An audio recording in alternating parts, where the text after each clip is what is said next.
यादों मुकेश सोनू अपना में हार के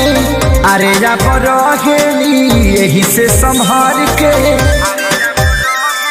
बुझलो। यादों मुकेश सोनू अपना में हार के अरे या बरहेली यही से संभार के खेसारी समझे की घर ही में बारे काशी सुनाए धनिया भिजबो तो सावन में ढाली काशी सुनाए